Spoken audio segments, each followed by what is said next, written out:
स्वागत है आप सभी का। प्राइम डिबेट का यह वक्त हुआ है। मैं रविंद्र सिंह आपके साथ और आज का मुद्दा है मैनिफेस्टो पर महाभारत। जी हां, बांसवाड़ा में प्रधानमंत्री नरेंद्र मोदी ने कांग्रेस के मैनिफेस्टो को, उनके चुनाव घोषणा पत्र को, न्याय पत्र को माओवादी सोच से प्रेरित क्या बताया। सियासत में उबाल आ गया। कांग्रेस से लेकर विपक्षी दल पीएम मोदी को घेरते नजर आए। मीडिया से लेकर सोशल मीडिया तक विपक्षी पीएम के बयान पर तीखी प्रतिक्रिया देते हुए नजर आए और इसी मुद्दे पर आज होगी चर्चा। पहले एक छोटी सी रिपोर्ट दें। उन्होंने कहा था कि देश की संपत्ति पर पहला अधिकार मुसलमानों का। They must have the first claim on our resources. क्या आपकी मेहनत की कमाई का पैसा घुसपैठियों को दिया जाएगा? कांग्रेस के घोषणा पत्र पर छिड़ा घमासान। प्रधानमंत्री जी को उन मैनिफेस्टो में क्या बात दिखी ऐसी कि इसको वो जोड़ रहे हैं बेतों की बात करके। प्रधानमंत्री के मुंह से इस तरह का शब्द निकलना ही अपने आप में दिखाता है कि वो अपना मानसिक संतुलन खो चुके हैं। पीएम मोदी के निशाने पर कांग्रेस का घोषणा पत्र।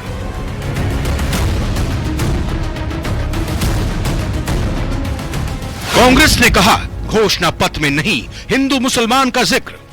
कांग्रेस के मैनिफेस्टो में कहीं भी, मैं ये चुनौती करता हूं प्रधानमंत्री को, कहीं मुसलमान या हिंदू कोई इस तरह का शब्द हो तो हमें बताएं और ये चुनौती स्वीकार करें, नहीं तो झूठ बोलना बंद करें। बीजेपी बोली कांग्रेस का मैनिफेस्टो मुस्लिम लीग के घोषणा पत्र का दूसरा रूप। कांग्रेस का घोषणा पत्र भी मुस्लिम लीग के घोषणा पत्र का ही दूसरा स्वरूप है। मैनिफेस्टो पर महाभारत। चर्चा में खास मेहमान जुड़ेंगे हमारे साथ। अभी दो मेहमान जुड़े, एक एक करके पहले उनका परिचय कराता हूं। विकास सोमानी साहब, बीजेपी नेता, स्वागत विकास जी आपका। मेरे साथ निरंजन पोद्दार जी, राजनीतिक विश्लेषक, आपका भी स्वागत। बाकी पक्ष भी हमारे साथ जुड़ेंगे, लेकिन पहले जो मेहमान जुड़े उनमें पहला सवाल विकास सोमानी साहब आपसे करता हूं। आपने सुना कि किस तरीके से यहां पहले तो पूर्व मुख्यमंत्री अशोक गहलोत कह रहे हैं कि आखिर बेतुकी तरीके से ये जोड़ी जा रही हैं बातें माओवादियों से, अल्पसंख्यकों से। ऐसा क्या है इस घोषणा पत्र में? कांग्रेस के प्रदेश अध्यक्ष हैं बिहार में, राज्यसभा सांसद हैं अखिलेश सिंह, उन्होंने तो यह कह दिया कि मानसिक संतुलन खो बैठे हैं। मीडिया प्रभारी हैं यहां पर, उन्होंने तो यह कह दिया कि आखिर बताएं भाई हमारे इस घोषणा पत्र में कहां हिंदू मुसलमान का जिक्र है। क्या कहेंगे आप विकास सोमानी जी?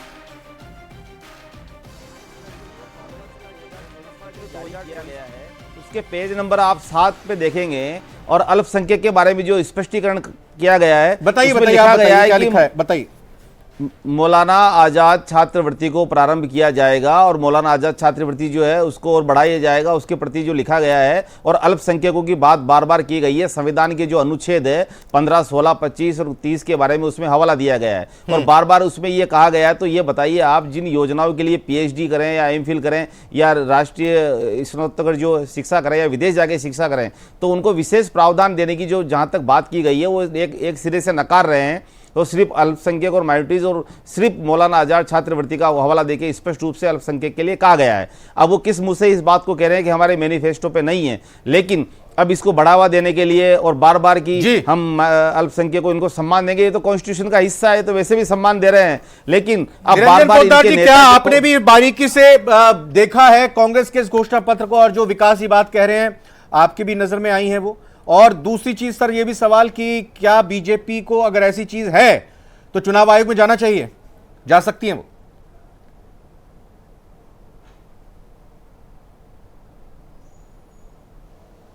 रविंद्र जी मैं बोलूं? हाँ बोलिए, आवाज आएगी आपकी। मेरा सवाल सुन लिया होगा आपने? हाँ मैंने सुन लिया। देखिए रविंद्र जी, निश्चित रूप से जब चुनावी राजनीति होती है उसके अंदर वार प्रतिवार होते हैं, और जिस तरीके से आपने कहा कि कांग्रेस के घोषणा पत्र के अंदर ये चीजें कहाँ है या नहीं है, लेकिन मैं एक दूसरी बात आपको बताना चाह रहा हूं। आपने देखा होगा कि जिस तरीके से विपक्ष ने एक नया एजेंडा तैयार कर दिया 2019 के अंदर, कहा था कि अगर मोदी और अमित शाह अगर दोबारा से चुनाव जीत करके आएंगे तो इस देश के अंदर चुनाव नहीं होंगे, यानी कि ये चुनावों को बंद कर देंगे। और अब जिस तरीके से 2024 के अंदर भी इन्होंने एक नया प्रोपेगेंडा छेड़ दिया कि अगर भारतीय जनता पार्टी दोबारा से सत्ता में आती है तो संविधान रद्द कर देगी या संविधान को खत्म कर देगी और देश के अंदर चुनाव और लोकतांत्रिक व्यवस्थाएं खत्म हो जाएंगी। तो अगर मान लीजिए ये विपक्ष को इस तरीके का सपना आ सकता है, भविष्य के अंदर विपक्ष को अगर ये ऐसी चीज लग सकती है, तो क्या प्रधानमंत्री जी या भारतीय जनता पार्टी का भी वार प्रतिवार नहीं होगा? और जिस तरीके से इनकी दुखती रग के ऊपर भारतीय जनता पार्टी या प्रधानमंत्री जी ने हाथ रखा है, कहीं ना कहीं आप देख रहे होंगे, और ये जो कह रहे हैं कि भाई इसके अंदर कांग्रेस का एजेंडा, मैं एक चीज जानना चाह रहा हूं, ये तो डॉक्यूमेंटेड है ना, ये तो एक डॉक्यूमेंट है ना भाई, मैनिफेस्टो तो एक डॉक्यूमेंट है, वो तो एक ख्याली पुलाव है कांग्रेस का कि संविधान खत्म हो जाएगा, देश में चुनाव नहीं होंगे, लेकिन वो डॉक्यूमेंटेड मैनिफेस्टो पर ये कह रहे हैं कि इसमें बात माओवादियों को लेकर की गई है, इसमें बात अल्पसंख्यकों के लिए की गई है, तो ये उल्लेख भी किसका किया जाना चाहिए था? हालांकि विकास सोमानी जी ने बात बताई। रविंद्र जी, देखिए ऐसा है रविंद्र जी, इसके अंदर अगर आप मैनिफेस्टो की बात करें तो इस बात का जवाब तो प्रधानमंत्री जी और भारतीय जनता पार्टी के प्रवक्ता दे सकते हैं, लेकिन जितना मैं समझ रहा हूं उसके अंदर जिस तरीके से इन्होंने मैनिफेस्टो के अंदर डाला है कि भारतीय जनता पार्टी के बदले हुए कानूनों को हम दोबारा से रिपील करेंगे। अभी इसके अंदर आप ये मान के चलिए कि चाहे उसके अंदर जो 3 तलाक का या जो अल्पसंख्यकों का, और आपने देखा होगा एक सभा के अंदर राहुल गांधी जी ने ये बात कही थी कि इस देश के जो भी पूंजीपति और इस देश के जो भी लोग, जिन लोगों के पास पैसा है, उनसे पैसा लेकर के हम अल्पसंख्यकों में और गरीबों में हम इस चीज को बांटेंगे। तो कहीं ना कहीं इन बातों का अगर आप हिडन एजेंडे की बात करें तो मैं आपको ये चीज बताना चाह रहा हूं कि भारतीय जनता पार्टी जो बोल रही है, कहीं ना कहीं कांग्रेस का जो शासनकाल रहा है, चाहे 77 के अंदर से आपातकाल के दौरान, चाहे सेकुलर शब्द भारत के प्रियम्बल में, संविधान के प्रियम्बल में जोड़ना हो, चाहे 1991 के अंदर धर्मस्थल कानून लाना हो, चाहे 1993 के अंदर वक्फ बोर्ड कानून लाना हो, या 2013 के अंदर जाति सरकार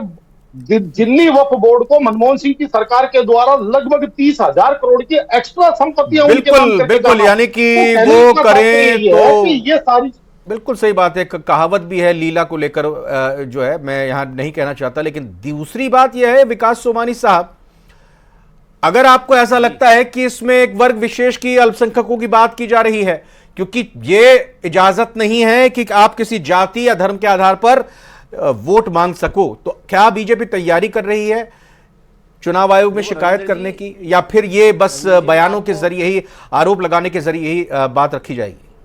देखिए, मैं महत्वपूर्ण रूप से आपको एक बात कहना चाहूंगा। तेलंगाना की एक रैली में भी राहुल गांधी जी ने इस बात को कहा कि हम संपत्ति की जांच कराएंगे, विशेष वर्ग की संपत्ति की जांच कराने का मतलब क्या, संपत्ति को लेके जो माननीय प्रधानमंत्री मोदी जी ने जो अभी राजस्थान में हुई सभा के दौरान कहा था, तो क्या संपत्ति की जांच करा के क्या उनको सब में बांट देंगे? जिस तरह के जो संवैधानिक जो एक प्रावधान है उसके अंतर्गत आप कार्रवाई कर सकते हैं, लेकिन कांग्रेस बौखला कर राहुल गांधी जी इस तरह के बयान दे रहे हैं, चाहे तेलंगाना की सभा हो, चाहे हैदराबाद की सभा हो। और आप देखें कि वर्तमान में जब शीर्ष नेतृत्व इस तरह की बात करेंगे, जब मनमोहन सिंह जी ने कहा था कि भारत देश के संसाधनों का पहला जो प्रथम अधिकार माइनॉरिटीज के मुसलमानों का है, तो उस बात को आज देखें कि कोटा में जो डॉक्टर संजय शर्मा वरिष्ठ पत्रकार हमारे साथ जुड़ चुके हैं, विश्लेषक हैं। डॉक्टर संजय, ये बताइए कि किस तरह से अब इन हिंदू मुसलमान या तुष्टीकरण की बातों को आप देख रहे हैं? 5 अप्रैल को कांग्रेस का यह घोषणा पत्र आया था, इस पर अभी तक रार छिड़ी हुई है। जी देखिए, अगर हम प्रधानमंत्री जी के जो भाषण, राजस्थान वाले भाषण की बात करें जिस पे सारी चर्चा चल रही है, तो हमें ये समझने की कोशिश करनी होगी कि जो गहरी डिबेट है, जो इस संबंध में है कि कौन सी व्यवस्था लाएंगे, इस तरफ से दोनों तरफ के अपने अपने मत हैं। जो राहुल गांधी ने या जो मैनिफेस्टो में जो रिफ्लेक्ट कर रहा है वो ये था, जिसे वो अब न्याय की परिभाषा देते हैं कि हम जातीय जनगणना करवाएंगे और जातीय जनगणना के साथ किसको कितना आर्थिक और लाभ मिला, जिससे कि अंदाज़ा लगाया जा सके कि जो हमारा विकास होता है उसका बंटवारा कैसे होता है। लेकिन यही संभावनाएं बीजेपी के लिए भी छोड़ता है कि वो इस बात का प्रश्न कर सकें कि आप अगर बंटवारा करना चाहेंगे तो आप किसको करेंगे। वो हालांकि राहुल गांधी ने व्याख्या की है कि वो पिछड़ों की बात कर रहे हैं, लेकिन जब पिछड़ों को डिवाइड करके एक व्यापक हिंदू समूह है उसको अगर डिवाइड करके बात करने की बात होगी, तो ये भारतीय जनता पार्टी की जो कोर फिलॉसफी है, जो हिंदू को एक समूह के रूप में देखती है, उसको चोट पहुंचाती है। और उस हालत में भारतीय जनता पार्टी, जो प्रधानमंत्री जी का बयान है, इस संदर्भ में देखा जाना चाहिए कि उनको इस बात से ये जो टूटे हुए हिंदू समाज की बात समझी जा सकती है या समझाने की कोशिश की जा सकती है, उस पर चोट की जाए।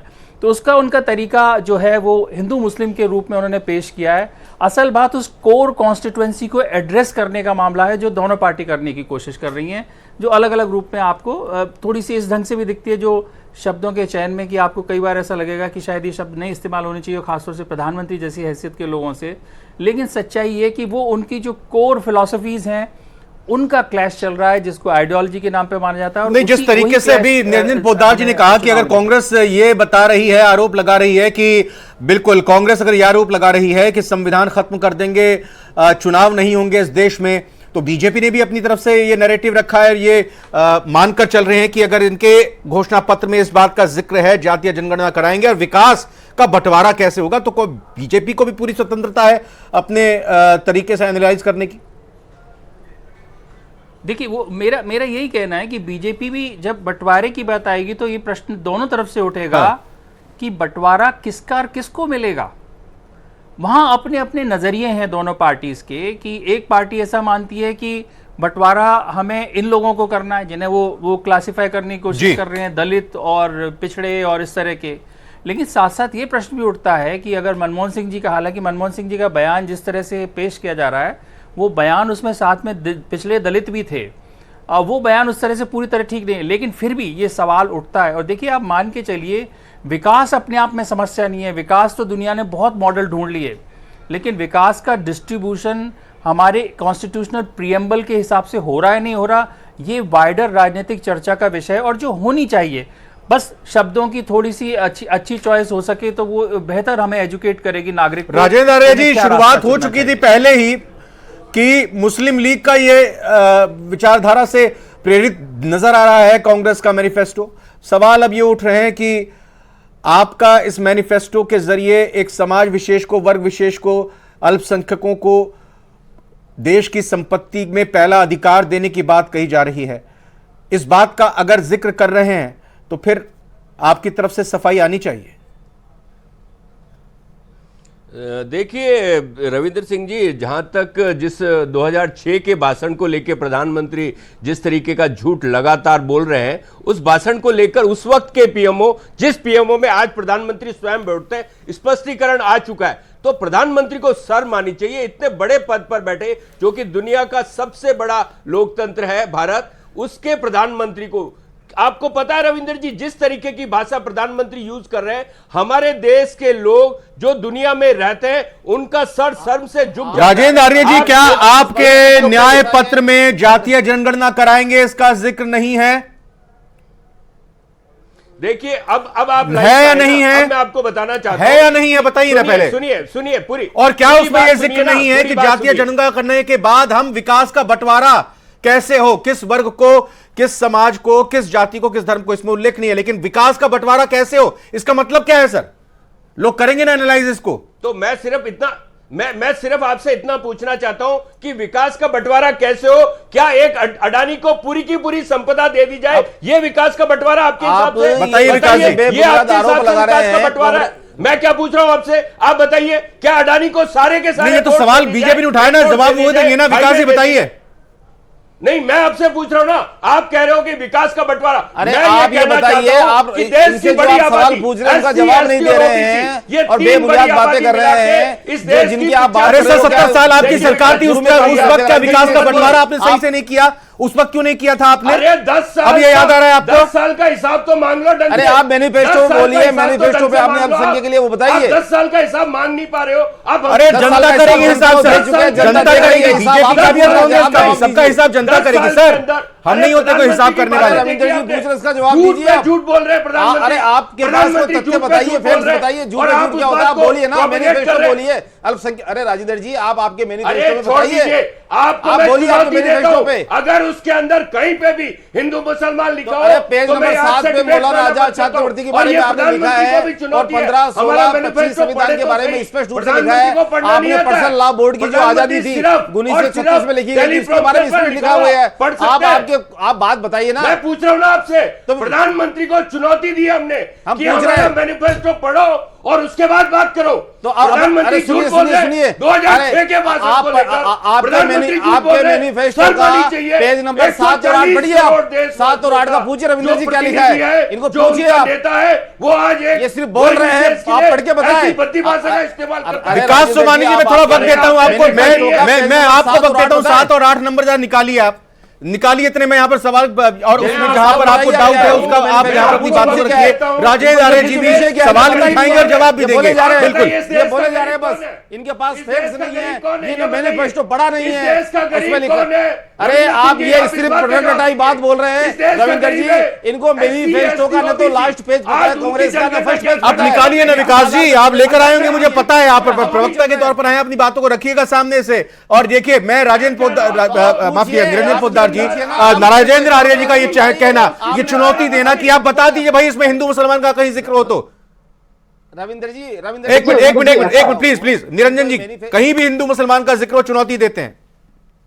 देखिए रविंद्र जी, बात है भाई, कहा आप। हाँ, मैं बता रहा हूँ। देखिए, ऐसा है कि जिस तरीके से भारतीय जनता पार्टी अगर हिंदू मुसलमान की बात करिए तो कांग्रेस तो इसको और कई भागों में बांट रही है। ये तो जाट, ठाकुर, गुजर, माली, ये वो बनिया, ब्राह्मण, इस तरीके से ये तो कह रहे हम जातिवाद। अरे भाई, अगर आपको लगता है देश के अंदर असमानता है तो आप समानता की बात कीजिए, उसके अंदर आप निर्धन और धनवान की बात कीजिए, उसके अंदर आप जातियों को क्यों लाते हैं? अगर एक जाति का व्यक्ति धनवान है लेकिन उसको आप हिस्सा दे देंगे, और एक जाति का व्यक्ति निर्धन है लेकिन आप उस जाति को छोड़ देंगे, उसको वंचित छोड़ देंगे, तो कहने का तात्पर्य ये है। और जो जिस तरीके से हिंदू मुसलमान की बात है रविंद्र जी, मुझे राजेंद्र आर्य कांग्रेस जो काम की बात है उस पे बात कीजिए, उनका भाषण सुनने के लिए नहीं बैठे हम यहाँ पे। मुझे केवल एक बात का जवाब दे दीजिए आप। राहुल गांधी जी विदेश जाते हैं और वहां पे उनको मुस्लिम लीग धर्मनिरपेक्ष और राष्ट्रवादी पार्टी लगती है, और आरएसएस जैसा राष्ट्रवादी संगठन उनको कम्युनल और देशद्रोही मुस्लिम लीग के साथ सरकार किसने बनाई थी? मुस्लिम लीग के साथ सरकार किसने बनाई थी? निरंजन जी, आपको पता होना चाहिए, मुस्लिम लीग के सरकार आपको पता होना चाहिए। आप इतिहास नहीं पढ़ते, आप इतिहास की जानकारी कमजोर है, आप इतिहास पढ़िएगा। उसका मेरा मानना ये है कि जब आपने कांटों का पेड़ लगाया है तो कांटे बाहर के पड़ेंगे आपको। अरे रविंद्र जी, आप 2-3 और बिठा दीजिए जो भाजपा की बात करने के लिए हम अकेले अपनी बात रखने में सक्षम है। राहुल गांधी संजय जी, मुझे एक मिनट सर, संजय सर मुझे बताइए, जैसे मैंने पहले भी जिक्र किया, ये आया तो था 5 अप्रैल को कांग्रेस का न्याय पत्र, लेकिन अब तक इसको लेकर बात कही जा रही है। क्या आपको लगता है कि इस पर आगे भी यूं ही आरोप प्रत्यारोप का दौर चलता रहेगा? कांग्रेस पूछती रहेगी कि भैया बताइए कि कहां इसमें मुसलमान और हिंदू की बात कही जा रही है, और आरोप ये लगातार लगाए जाते रहेंगे कि समाज को बांटने के लिए, देश को बांटने के लिए कांग्रेस का ये घोषणा पत्र लाया गया। क्या ये आगे भी बाकी 6 चरणों में गूंज इसकी सुनने को मिलेगी? रविंद्र जी, प्रधानमंत्री देश को बांट रहे हैं, प्रधानमंत्री देश को बांट रहे हैं, 10 साल से लगातार विकास का नाम पर। राजेंद्र जी, एक मिनट राजेंद्र जी, आप एक मिनट राजेंद्र जी प्लीज, संजय जी को बोलने दीजिए प्लीज। संजय जी, देखिए, मेरी तो राय बड़ी स्पष्ट है। आपने सबने पढ़ा होगा कि हमारे संविधान में हमारे एक नागरिक के मौलिक कर्तव्य बताए गए हैं, जिसमें खास तौर से, वैसे तो कभी भी नहीं, और चुनाव के दौरान आप कोई भी विभाजनकारी बात नहीं कर सकते। धर्म की, जाति की बात करना, आप खुद देख लीजिए, आप संविधान को पढ़ें। और मुझे आश्चर्य है कि हमारे देश के इतने जिम्मेदार लोग अगर ऐसी बातें करते हैं तो हम देश को किस तरह। मैं आपको एक बड़ी इंटरेस्टिंग स्टडी बताता हूँ कि जब लोकतांत्रिकरण कम होता है, मतलब लोकतांत्रिकरण एक सबसे गरीब आदमी का क्या है, अपने दुख को व्यक्त कर पाए मात्र खुल के, और तो हम सब नहीं दे पाएंगे, हम इतने विकसित देश नहीं है। लोकतांत्रिकरण कम होता है और होप टूट जाए, उस समाज में आतंकवाद की संभावनाएं सबसे ज्यादा बनती हैं। ये स्टडीज एस्टेब्लिश करती हैं। तो मेरी समझ में हमारी जो राजनीतिक डिबेट जिस तरह की चल रही है, ये बहुत दुखद है। और मुझे प्रधानमंत्री जी से भी उम्मीद नहीं थी कि उन्हें किसी धर्म के नाम लेके बात करनी चाहिए थी। वो ये बातें कोई और तरह से कह सकते थे, समाज में ऊंचे नीचे लोग हैं। तो मेरा मानना है कि ये जब धर्म की तरफ खींच के बात होगी तो उस पर इस तरह की चर्चाएं होंगी। मूल चर्चाएं ये हैं कि अब आप देखिए, आज ही एक स्टडी ये बता रही है कि दुनिया में वॉर इतनी बड़ी समस्या नहीं है जितनी क्लाइमेट चेंज है। वॉर से मत घबराइए, क्लाइमेट चेंज से घबराइए।